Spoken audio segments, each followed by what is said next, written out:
Hey Ravens fans, here we are going into Week 7. Ravens are 3-3. They're playing the New York Jets at the Meadowlands. So Jets are 1-5. Terrible team right now. They actually benched Ryan Fitzpatrick. I think after the first half of last week's game because of how bad he was playing, they put in Geno Smith. It seems like they're going to go with Geno Smith this Sunday. Not a good quarterback, but the problem with the Ravens right now is the inconsistency seems to be getting in their own way. Uh, the last three losses, teams have pretty much been giving the Ravens chances to just win the game, but the Ravens just aren't good enough to capitalize and take that and run away with it. And we're in a situation right now where I wouldn't say it's necessarily panic mode, but if they lose to the Jets this Sunday, it's panic mode time. There's no excuse why, even with the injuries that they sustain right now, that there's no way they should lose to the Jets. The Jets are just a very bad team. The other top receiver, Eric Decker, just went on injury reserve, so he's out. The only guy I can really throw to is Brandon Marshall. Both quarterbacks are extremely inaccurate right now. It seemed like a smart move by the Jets not paying Ryan Fitzpatrick all that money. So they're in a situation right now where looks like on the injury front for the Ravens, of course, Suggs is going to be out. Demerville's out. Steve Smith is out. Kendrick Lewis is out. We don't know Jimmy Smith right now. He's going through the concussion protocol. He's been limited throughout practice all week, so he could get cleared tonight, which would probably be the best case scenario for the Ravens and be able to play Sunday. If he isn't, he may not play, and then that limits them because then Sharice Wright, I think, is dealing with a hamstring injury. Not like he's been good to begin with. Gerard Powers is still dealing with an injury, so I think he's going to be out.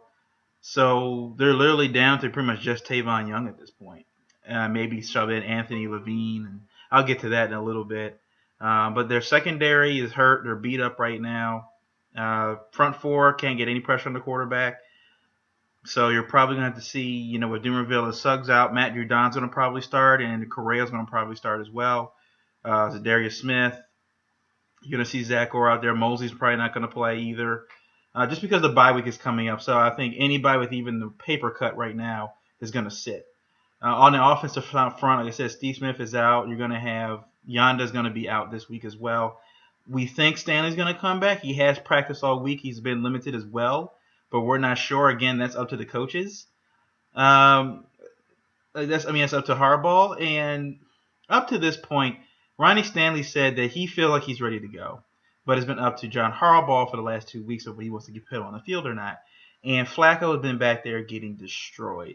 And now Flacco has a right shoulder injury, and I don't know if that's due to just the fact of the volume of passes he's throwing, or the fact that he keeps getting knocked down on the ground. It seems like every play he's running for his life back there, and now he's not. I mean, you could definitely tell in that the last drive where I think Mike Wallace is open on the right side of the field, he overthrew him. He sailed that ball, which normally Flacco does not do. Flacco doesn't really do that. So that right there was a telling sign that something was wrong with him. There have been rumors flowing around that they may start Ryan Mallett on Sunday. I think that would be the best case scenario. I think that would be the best thing the Ravens could do. At this point, you sit Flacco down because the last thing you want to do is go into this game where Muhammad Wilkerson on the Jets side and those other guys in the Jets can get to Flacco and hurt him even further and mess up either his knee or, further injure his shoulder. Flacco needs time to rest. I think it's just mentally he just needs time to just sit back and, they got to figure out what's going on here. They got a lot of guys hurt. They need to just sit back and let them get healthy. Ryan Mallett, did come in, was serviceable for some games, He's not going to be, the guy that's going to turn things around or anything or battle Flacco for a starting spot. But I think for this game, he's serviceable. For the fact that the Jets are this bad, I think that we put Ryan Mallett in. He's 100%. He's healthy. And like I said, with Flacco, you value the deep ball that Flacco throws. And if Flacco is not capable of throwing the deep ball this Sunday, you don't play him. I don't care. Don't put him back there in harm's way where he's going to get hit and further injure himself, where he's still throwing those dink and dunk passes like he's been doing all season. At that point, there's no point. You're taking the deep ball away from him. There's no point in having him out there. right now with the way his arm is. I think you start Ryan Mallett. You focus on the run game, and you try to play. You kind of run out the clock like in basketball. I think you had to run like that Tar Heel offense back in the 70s before they instituted the shot clock, and run that four-corner offense where if the Ravens get like a nice lead, they just pretty much just run the ball.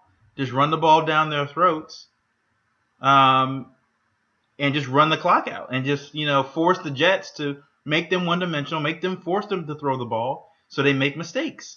You're going to probably have to have the defense make a touchdown. I think in order for to win this game, the defense is going to have to score 6 at some point during the game. I think they're going to get chances at turnovers, but they're going to have to capitalize on them. They've done pretty well with getting them this year. So I think they're going to have their shots. But they're going to probably have to turn one into a touchdown this week just to win this game. I think it's going to be an ugly one. There's not really much to talk about besides, you're going into the bye week and you just hope you don't lose. If the Ravens go into this bye week, they're in trouble. They're a lot worse than we thought they were if they lose to the Jets this week. I mean, and at that point, if you're Ozzie and Steve, you're really looking at getting rid of Harbaugh at that point. Now, I know a lot of people, they've been calling in to 105.7 The Fan. And even the guys on the show right now, I think from 3 o'clock to 6 or whatever, are saying Raven fans need to calm down. They need to chill out. We've only lost 3 games. Blah, blah, blah. They need to just chill. Why are they jumping off the ship already? I'm like, look, anybody with eyes can see that this Ravens team is looking bad right now. It's not like they've been winning. It's not like they've had bad luck and there's been a turnover or a fluke play that made them lose the game. They've lost these games on their own merit between the penalties, not converting third downs, not getting touchdowns in the red zone, not making smart coaching decisions, getting the points instead of trying to go for 6 instead of taking just 3. This team is not good right now. Your record says what you are. You're 3-3. You're a mediocre team as of right now. And considering that these teams aren't good, the Ravens should at least be 5-1. At this point, at least 5-1, especially going into the bye week, and then after that you got the Steelers, who may not have been Roethlisberger that week. So this game is a must-win for the Ravens. They cannot afford to go into the bye week at 3-4. It's a lot better going to that week where you have a winning record at 4-3. Like maybe we've turned it around. Guys will get better. Guys will get healthy. We have an extra week to rest.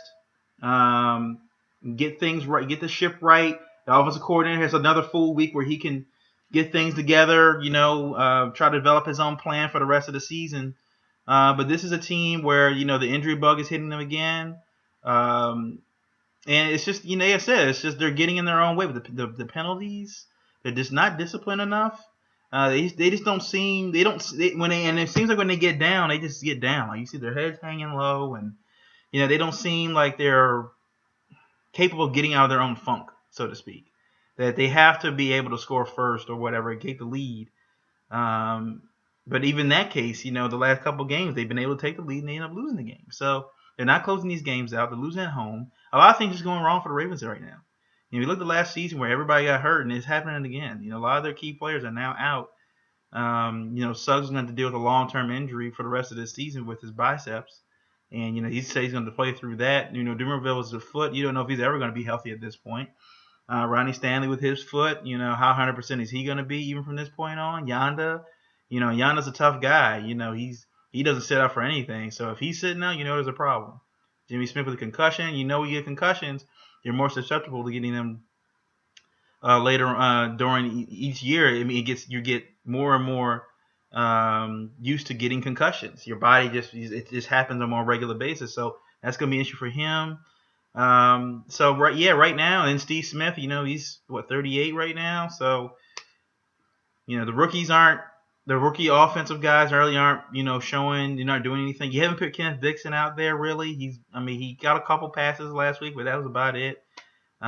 Chris Moore hasn't really made a difference, and neither has Perryman up to this point. So, guys are just going to have to try to step up, and I want to get to, I was going to talk about Flacco. I was going to talk about that since I'm doing this video. And, with Flacco, the Flacco thing with the Ravens is that, he's going into his 9th year. And I've been a big supporter of Flacco, kind of being a Flacco apologist and, trying to tell people, he's not Tom Brady, he's not Peyton Manning, but, he's He's a good quarterback. He can throw the ball down the field. Doesn't make too many mistakes usually, and things like that. But we're getting to a point now. We're seeing that in order for Flacco to be good, everybody else has to be. Flacco's not the quarterback where he's going to make guys better, like a Brady or Aaron Rodgers or even Peyton Manning, guys, even Ben Roethlisberger. You look how the play goes down when Ben Roethlisberger is not playing, and Antonio Brown's catches go down, and Antonio Brown only plays well with Ben's out there, so Ben makes him better, and Flacco's just not that kind of quarterback. You're seeing it now with the lack of tools with the lack of people they have on the field right now, offensive line and receiving core. He needs his guys to be Pro Bowlers. You saw when they had Anquan Bolden out there and Dennis Pitta, where they were healthy, killing it. Steve Smith's not. He has no Pro Bowlers out there right now. He's got Pitta, but he's not having any time to throw the ball and set up and throw. He's throwing off his back foot still holding on to the ball too long, not calling audibles at the line of scrimmage. Flacco is still doing a lot of things that he did his rookie year that infuriates most Ravens fans. And I've come to the realization now that Flacco's not going to get any better at this point. He is who he is. He's not going to be that quarterback that's going to sit there. He's not going to read. He's not going to study like film. He's not going to sit after practice and throw routes with receivers, and he's not going to do that. He's not that quarterback that's going to sit. I was trying to defend him against people that would say like why doesn't he practice with the receivers on the off season? And I was like, he doesn't need to do that. I'm like, yeah, he does.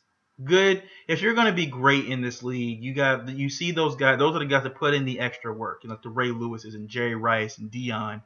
The reason why those guys were so good is because they put in the work during and after the season. It was nonstop for them. This was it.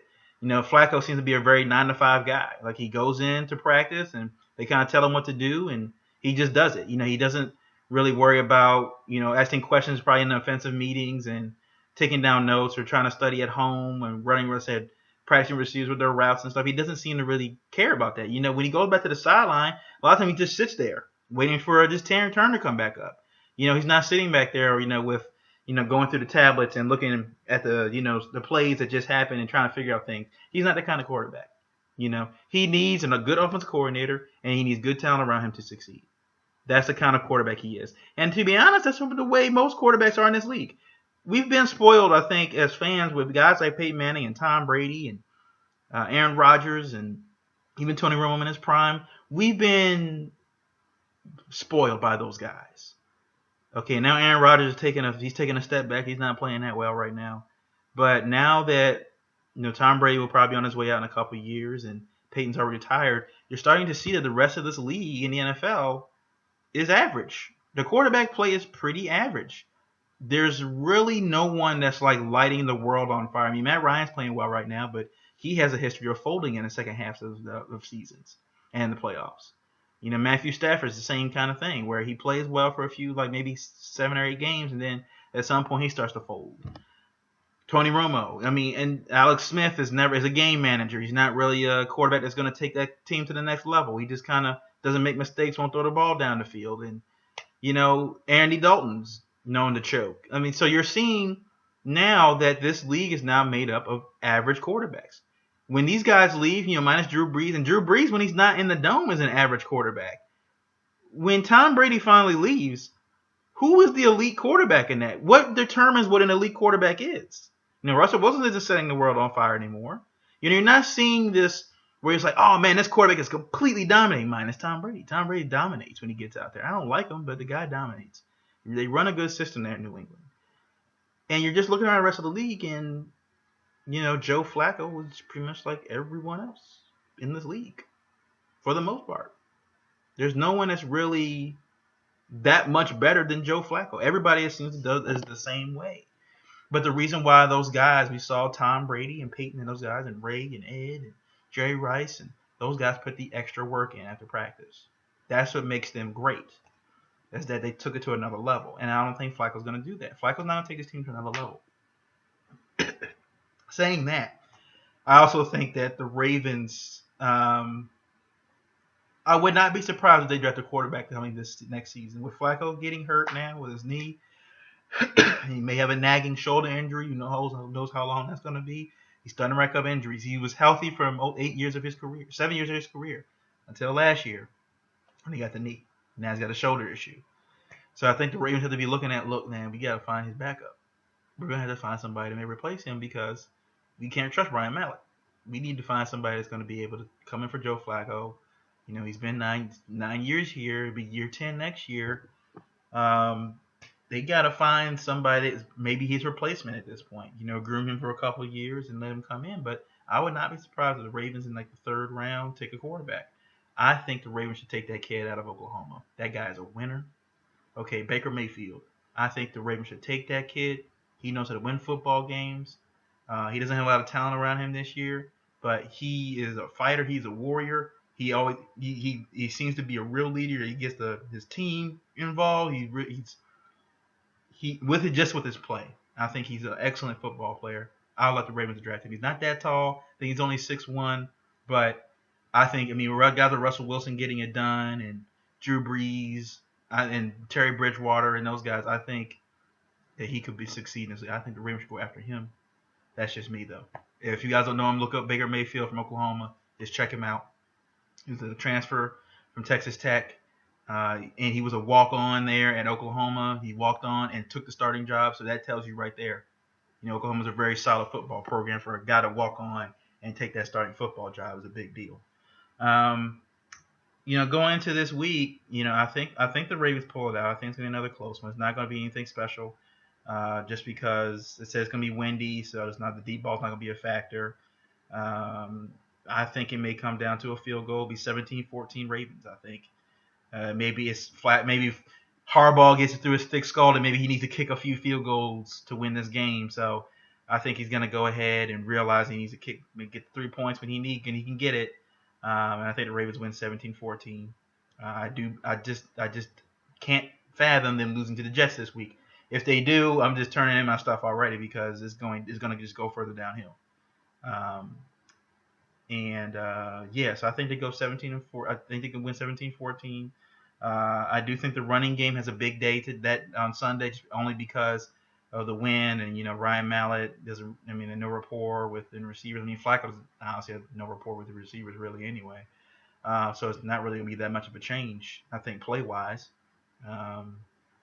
So, you know, I think the run game's going to have a big day. I think Kenneth Dixon should get more. Hopefully, we get more involved this week.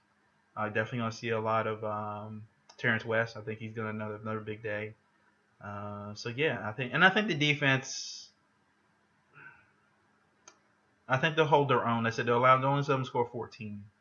That's only because of how hurt they are and how bad the quarterback plays in New York. So, you know, let's just hope that the Ravens get healthy this bye week coming up. They get things together. They figure some things out on offense and defense. Flip some players around if they have to. Free agents, something. Try to fill in some gaps if they have to. I'm trying to get this thing remedied because they're at a critical moment right now. You got the Jets right now. You got a bye week, and then you got the Steelers. Luckily for the Ravens, the Steelers play the Patriots this Sunday without Big Ben. They're probably going to lose. So we'll probably end up tied for first place with the Steelers. We'll both be 4 and we'll both be 4-3. So the Ravens are then hopefully going into that game against the Steelers that next week. After the bye week, we'll be without Big Ben as well. And we saw what the Ravens did last year with only half a squad, and they beat the Steelers twice. So they tend to play up for that game. So maybe they'll have Flacco for that game. Hopefully he'll be okay. So you know that's a chance for the Ravens to then to leapfrog them in the first place, and then they're not in such bad water that they're not in bad shape. The only thing that keep Ravens afloat is how bad the AFC North is playing. I mean, the Bengals are 2-4, the Browns are 0-6, and the Steelers are 4-2, or maybe about to go 4-3. So this division is still winnable, folks, for the Ravens. Surprisingly enough, they lost 3 games, but this division is still winnable. So if the Ravens can get healthy, I think at the right time, and guys can stay healthy, they have a shot. But they got to get their play up. They got to start being able to put up some points. You're not going to be winning this league if you can't put up at least 20, 24, 25 points in the NFL in the way the game is played in this era. So that's a little spiel for this week. I said I'll be doing stuff during the game and everything. A little halftime spiel and stuff, and a little post game stuff as well. But got any comments? Leave them below, and please subscribe to my channel. I'll be posting these videos, and so I'm gonna try to, I think over the Christmas and stuff, try to get some stuff and make it a little bit more official for these videos. So yeah, thanks for listening, and I'll see you guys on Sunday.